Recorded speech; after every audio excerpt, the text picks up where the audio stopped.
किसी को चुनौतियों के रूप में देखता ही नहीं हूँ। मेरी चुनौती उनसे है ही नहीं। मेरी चुनौती राजेंद्र बाबू के संस्कार को जीवित रखने की है। मेरी चुनौती राजेंद्र बाबू के प्यार को जीवित रखने के लिए कौन मेरे समक्ष, कौन मेरे सामने उम्मीदवार के बनकर आए, उससे मुझे कोई फ़र्क नहीं पड़ता। लगातार उन क्षेत्र में घूम रहे लोगों से बातचीत भी कर रहे हैं, काफ़ी मजबूत नज़र आ रहे हैं आप। में तो आज तक हम लड़ाई लड़ते आए। पुनर्वास नीति के तहत लोगों को बसाया जाता था और हम बसाते थे।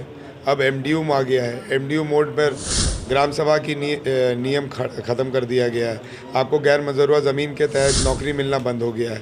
फीमेल वीआरए स्कीम के तहत नौकरी मिलना बंद हो गया है। 940 के तहत नौकरी मिलना बंद हो गया है।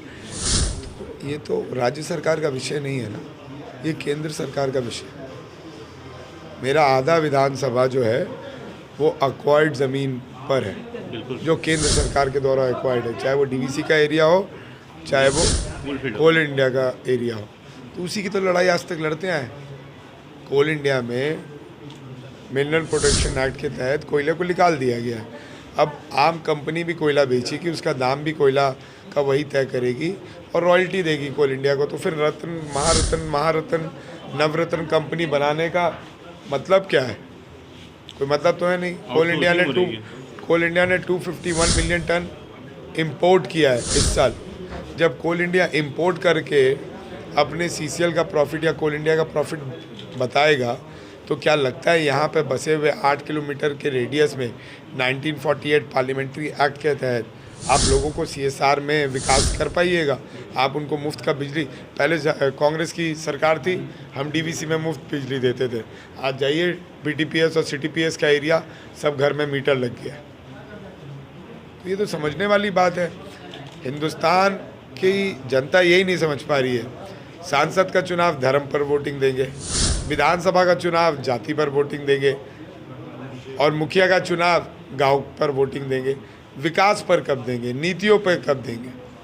यही तो लोग नहीं समझ पा रहे कि भैया ये राज्य सरकार का चुनाव है।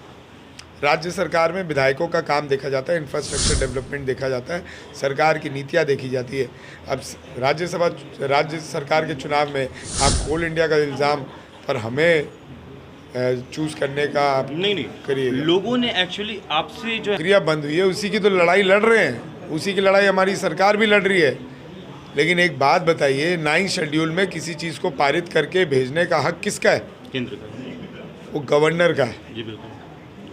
सरना धर्म कोड चला गया क्या? नहीं गया ना। ओबीसी का रिजर्वेशन 27% चला गया क्या? नहीं गया ना। 1932 चला गया क्या? जब 9 शेड्यूल में पारित कर दिया रघुवर दास ने गैर मजरूआ ज़मीन को और लैंड बैंक बनाकर सभी गैर मजरूआ ज़मीन को छीन लिया गया,